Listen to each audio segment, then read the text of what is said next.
கிறிஸ்துவுக்குள் பிரியமானவர்களே, இயேசுவின் இனிய நாமத்தில் உங்களை வாழ்த்துகிறேன். தேவன் தாமே உங்களை உங்கள் குடும்பத்தாரையும் ஆசீர்வதிப்பாராக. இன்றைய தியானத்துக்காக எடுத்துக்கொள்ளப்பட்ட வசனம் யோவான் சுவிசேஷம் 10ஆம் அதிகாரம் 11ஆம் வசனம்.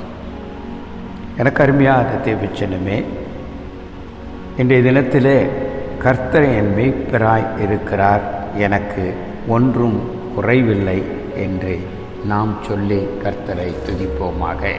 ஹல்லேலூயா. எனக்கு அருமையான தேவச்சனமே, யெகோவா ரூபா என்று தேவனுக்கு ஒரு பெயர் உண்டு. வானத்தையும் பூமியும் உண்டாக்கின தேவனுக்கு வேத புத்தகத்திலே அநேக பெயர்கள் சொல்லப்பட்டிருக்கிறது என்று நாம் அறிந்திருக்கிறோம். ஒவ்வொரு பேருக்கும் ஒவ்வொரு அர்த்தம் உண்டு. அவருடைய பெயர்கள் அவருடைய சுவாபங்களை வல்லமையையும் வெளிப்படுத்துகிறது என்று வேதத்தில் நாம் வாசிக்கிறோம்.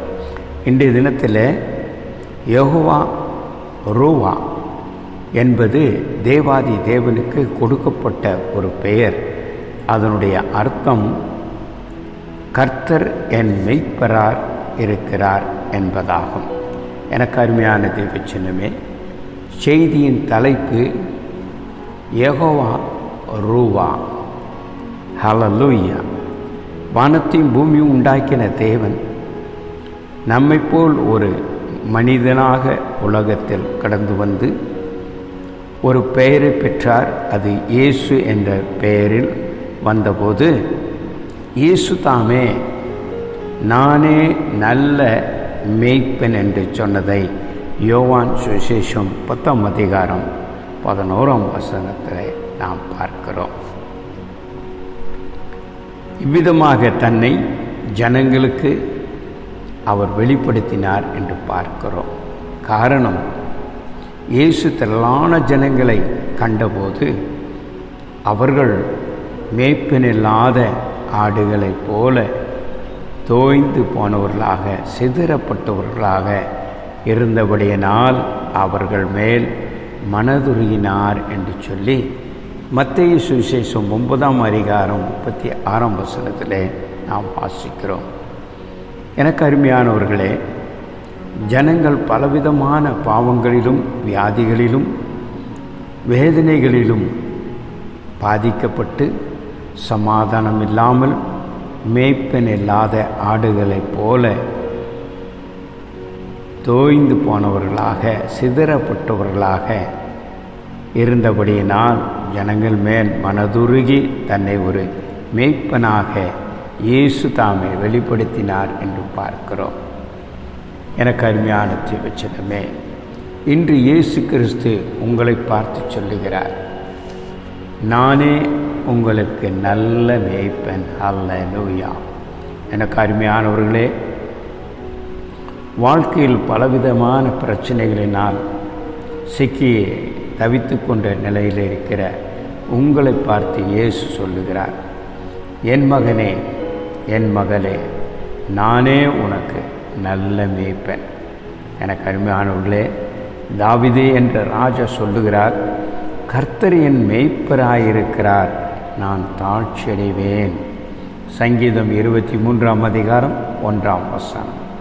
அதாவது கர்த்தர் என் மேய்ப்பராய் இருக்கிறபடினால் எனக்கு குறைவே இல்லை என்று சொல்லக்கூடிய காரியத்தை குறித்து இங்கே சங்கீதக்காரனுடைய காரியத்தை நாம் பார்க்கிறோம். நீங்களும் இயேசு கிறிஸ்துவை நல்ல மேய்ப்பராய் சொந்தமாக்கி கொண்டால் அவர் உங்களுக்கு நல்ல மேய்ப்பனாய் இருப்பார். எனக்கு அருமையானவர்களே, அப்பொழுது நாமும் சொல்ல முடியும், கர்த்தர் என் மேய்ப்பராய் இருக்கிறார், எனக்கு ஒன்றும் குறைவில்லையே என்று. எனக்கு அருமையானவர்களே, நீங்களும் தைரியமாய் சொல்லலாம், நல்ல மேய்ப்பன் இயேசு கிறிஸ்து எப்பேற்பட்டவர் என்பதை நீங்கள் அறிந்து கொண்டால் அவர் அருளும் ஆசீர்வாதங்களையும் நீங்கள் பெற்றுக்கொள்ள முடியும். எனக்கு அருமையானவர்களே, இங்கே வேதத்திலே வாசிக்கிறோம், பெயர் சொல்லி அழைக்கும் மேய்ப்பன் என்று. நல்ல மேய்ப்பன் தன்னுடைய ஆடுகளை பெயர் சொல்லி கூப்பிட்டு அவைகளை வெளியே நடத்தி கொண்டு போகிறான் என்று சொல்லி யோவான் சுவிசேஷம் 10ஆம் அதிகாரம் 3ஆம் வசனத்தில் நாம் வாசிக்கிறோம். எனக்கு அருமையானவர்களே, ஒரு தேவனுடைய எழுதிய புத்தகத்தில் ஒரு கட்டுரையை படித்தேன். அதில் மேய்ப்பனை குறித்து சில காரியங்களை அவர் எழுதியிருந்ததை நான் உங்களுக்கும் அச்செய்தியை பகிர்ந்து கொள்ள ஆசிக்கிறேன். ஒரு தேவனுடைய ஊழியக்காரன் ஒரு சமயம் பெரிய ஒரு வயல்வேலி பக்கமாக அவர் கடந்து செல்லக்கூடிய ஒரு சந்தர்ப்பம் ஏற்பட்டதாம். அப்போது அந்த மலைப்பகுதியில் வயல்வெளிகளில் அநேக மேய்ப்பர்கள் அங்கு கூடியிருப்பதையும் நிறையான ஆடுகள் மேய்ந்திருப்பதையும் கண்டு ஆடுகள் புல் மேய்வதை மேய்ப்பனையும் மரத்தடியில் உட்கார்ந்து கவனித்து கொண்டிருப்பதையும் அந்த ஊழியர் கண்டு திடீரென்று அவருக்கு ஒரு இந்த யோவான் சுவிசேஷம் 10ஆம் அதிகாரம் 3ஆம் வசனம் ஞாபகம் வந்தது நிமித்தமாக அவர் சென்று நின்று அந்த மேய்ப்பர்கள் பக்கமாக கடந்து சென்று 3 மந்தை மேய்த்து கொண்டிருந்த அவர்களில் எவ்விதமாக இவ்வசனம் பூர்த்தியாகும் என்று நாம் பார்ப்போம் என்று எண்ணி அவர்களிடத்தில் அவர் கடந்து போயிருக்கிறார். அப்போது அந்த 3 மேய்ப்பிற்குரிய 3 மந்தை ஆடுகளும் ஒன்றாக மேய்ந்து கொண்டிருந்ததாம். இங்கே அந்த வசனத்தை வாசிக்கும் போது இயேசு தன்னை மேய்ப்பனாகவும் நம்மை ஆடுகளாகவும் சொல்லி இருக்கிறாரே, இந்த மேய்ப்பர்களுக்கு ஆடுகளுக்கும் உள்ள காரியங்கள் எப்படி இருக்குமோ என்று அறிந்து கொள்ள ஆவலாய் அவர்கள் பக்கமாக கடந்து செல்லும் பொழுது அவரிடத்தில் கடந்து வந்து சிறிது நேரம் உட்கார்ந்து பின்பு அவரிடத்தில் ஒருவரை அவர் இவ்விதமாக கேட்டார், இம்மந்தைகள் எல்லாம் உங்களுடையதா என்று. அவர்கள் சொன்னது, எங்கள் 3 மேய்ப்பர்கள் நாங்கள், எங்கள் மந்தைத்தான் இவைகள் என்று. அப்போது அதில் உங்கள் ஆடு இதுதான் என்று உங்களுக்கு எப்படி தெரியும்? இங்கே எல்லாம் ஒரே ஆடுகளாக இருக்கிறதே என்று மேய்ப்பரிடம் கேட்டாராம். அதற்கு அந்த ஒரு மேய்ப்பன் சிரித்து கொண்டே அவரை பார்த்து, ஐயா, இப்போது பாருங்கள் என்று சொல்லி என் ஆட்டை நான் கூப்பிடுகிறேன் என்று சொல்லி ஒரு பெயரை சொல்லி கூப்பிட்டாராம். அப்போது மேய்ந்து கொண்டிருந்த அநேக ஆடுகளிலே ஒரு ஆடு தலையை தூக்கி மேய்ப்பனை பார்த்ததாம். தூரத்திலிருந்து அதை எட்டி பார்க்கவும் அவன் பக்கமாக வருவதையும் அவன் காண்பித்து, இதோ இந்த ஆடு என்னுடையது என்று சொன்னான். அது எவ்வளவு பெரிய ஆச்சரியம் என்று அங்கு அவர் குறிப்பிடுகிறார். அதற்கு, ஐயா, இந்த ஆடுகளுக்கு தான் சிறு குழந்தையிலே அந்த குட்டியின் பிறந்ததுமே அவைகளை நாங்கள் தூக்கி அந்த சின்ன குட்டிகளுக்கு ஒரு பெயரை வைத்து அதை எப்போதும் பெயர் சொல்லி நாங்கள் அவைகளை வளர்ப்போம், பால் கொடுப்போம். அந்த பெயரை சொல்லி சொல்லி இருக்கும்போது அது பெரிதானதும் அதனுடைய பெயரை அதை அறிந்து நாங்கள் எங்கிருந்தாலும் எங்களுடைய சத்தத்துக்கு அவைகள் செவி கொடுக்கும், எங்களிடத்தில் திரும்பி வரும், எங்களை நோக்கி பார்க்கும் என்று அவர்கள் விவரித்தார்களாம். எனக்கு அருமையான தேவச்சனமே, அவர் இப்படியாக எழுதுகிறார், அந்த மேய்ப்பன் சொன்னதைப் போல இயேசுவும் நானே நல்ல மேய்ப்பன், தன்னுடைய ஆடுகளை பேர் சொல்லி கூப்பிட்டு அவைகளை வெளியே நடத்துவேன் என்று சொன்ன அந்த வாக்குத்தத்தங்களை அவர்களுக்கு பகிர்ந்து கொண்டு அவர்களுக்காக ஜெபித்து அவர் கடந்து போனார் என்று பார்க்கிறோம். இங்கே இந்த கட்டுரையை நான் வாசிக்கும் போது மிகுந்த ஒரு ஆச்சரியமாய் இருந்தது. எனக்கு அருமையானவர்களே, இன்றும் சில நாம் பார்க்கிறோம், நாய்க்குட்டிகளை பூனைகளை நாம் வீடுகளில் வளர்க்கும் போது ஒரு பெயர் சொல்லி அதை நாம் வளர்க்கிறோம். அதை அழைக்கும் போது அது ஓடோடி வருகிறது. அவ்விதமாகத்தான் இயேசுவும் நல்ல மேய்ப்பன் என்று சொல்லி ஆடுகள் பெயர் சொல்லி அவர் கூப்பிடுகிறார் என்று பார்க்கிறோம். உலக பிரகாரமாக ஒரு மேய்ப்பன் தன் ஆடுகள் மீது எவ்வளவு அக்கறையோடு இருப்பார் என்று பார்க்கிறோம். அதே போல அதைவிட அதிகமாய் ஆண்டவர் இயேசு கிறிஸ்து ஆடுகள் மேலும் ஆடுகள் என்று சொல்லும்போது அவரை நம்பி அவரை விசுவாசிக்கிற மக்கள் மீது எவ்வளவு கரிசனை உள்ளவராக இருப்பார் என்று, அவர் எவ்வளவு அன்பு காட்டுவார் என்று நாம் இவர்களிலே அறிந்து கொள்ள முடியும். பிரியமானவர்களே, கிறிஸ்து உங்களை பேர் சொல்லி அழைக்கிற நல்ல மேய்ப்பர். உங்கள் பேரை அவர் அறிந்திருக்கிறபடியினால் உங்கள் வாழ்க்கையில் ஒவ்வொரு தேவைகளையும் அவர் அறிந்திருக்கிறார் என்பதை நீங்கள் மறந்து விடாதீர்கள்.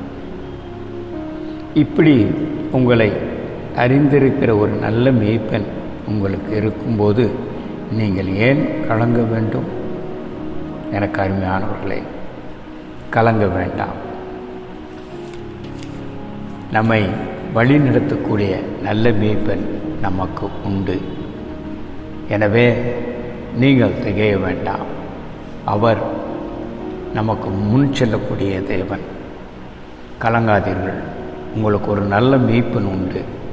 அவர் ஆண்டவராகிய இயேசு கிறிஸ்து. இயேசு உங்களை நேசிக்கிறார், உங்களை அறிந்திருக்கிறார், உங்களுக்கு உதவி செய்வார் என்று உங்கள் பெயர் சொல்லி கூப்பிடுகிறார். எனக்கு அருமையானவர்களே, நல்ல மேய்ப்பன் தன் ஆடுகளை வெளியே விட்ட பின்பு அவைகளுக்கு முன்பாக நடந்து போகிறான் என்று வேதத்திலே வாசிக்கிறோம். ஆடுகளும் அவன் சத்தத்தை அறிந்திருக்கிறது, அப்படினால் அவனுக்கு பின் செல்லுகிறது என்று யோவான் சுவிசேஷம் 10ஆம் அதிகாரம் 4ஆம் வசனத்தில் வாசிக்கிறோம். எனக்கு அருமையானவர்களே, ஒவ்வொரு நாளும் ஆட்டு தொழுவத்திலிருந்து மேய்ப்பன் ஆடுகளே வெளியே விட்ட பின்பு ஆடுகளுக்கு முன்பாக அவன் நடந்து செல்வான். அவனை பின்பற்றுகிற ஆடுகள் எதை குறித்தும் பயப்படாது. எனக்கு அருமையானவர்களே, ஒருவேளை இன்று ஆகாரத்துக்காக என்ன செய்வது, தண்ணீருக்காக எங்கே போவது, ஆபத்து வந்தால் என்ன செய்வது என்ற எதை குறித்தும் அந்த ஆடுகளுக்கு கவலை இருக்காது. காரணம், மேய்ப்பன் முன்னே நடக்கிறபடினால் மேய்ப்பன் நின்று புல்லுள்ள இடங்களிலே மேய்த்து அமர்ந்த தண்ணீரிலே நடத்துவான் என்ற விசுவாசத்தோடு மேய்ப்பனை ஆடுகள் பின்பற்றுகிறது. எனக்கு அருமையானவர்களே, ஆபத்து வந்தாலும் மேய்ப்பன் தங்களை பாதுகாப்பான் என்ற நம்பிக்கையோடு அது பின் செல்கிறது. நம்முடைய நல்ல மேய்ப்பன் இயேசு கிறிஸ்து நமக்கு முன்பாக நடத்துகிறவர். நாம் தேவைகளை அவருக்கு தெரியும். நம்மை அவர் போஷிப்பார். அவர் நம்மை வழிநடத்த அவர் வல்லவர். அவர் நம் தேவைகளை சந்திப்பார்.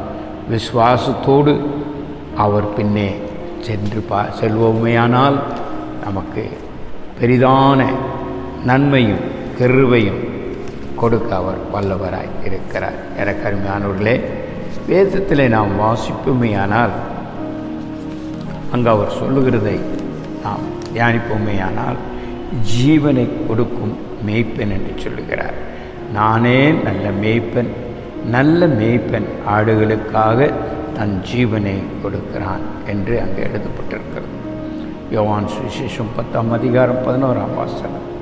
இயேசு கிறிஸ்து நமக்காக தன் ஜீவனையே சிலுவையிலே கொடுத்த மேய்ப்பன். எனக்கு அருமையானவர்களே, நம்மை நீதிமான்கள் ஆக்கும்படி நம்முடைய பாவங்களை நம் மீது இருக்கக்கூடிய எல்லா விதத்தையும் அவர் தாமே சிலுவையிலே சுமந்தார் என்றும் இயேசுவின் இரத்தத்தின் நிமித்தமாக பெரிய ஒரு விடுதலையும் மன்னிப்பும் நமக்கு கிடைத்தது என்பதை குறித்து நாம் அறிந்து கொள்ள வேண்டும்.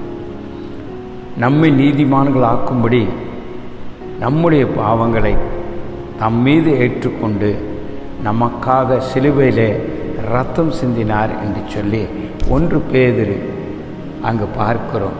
2ஆம் அதிகாரம் 24 வாசிக்கும் போது நம்முடைய சாபங்களை மாற்றி நம்மை ஆசீர்வதிப்பதற்காக நமக்காக அவர் சிலுவையில் சாபமானார் என்று சொல்லி கலாத்தியர் 3ஆம் அதிகாரம் 13ஆம் வசனத்தில் வாசிக்கிறோம்.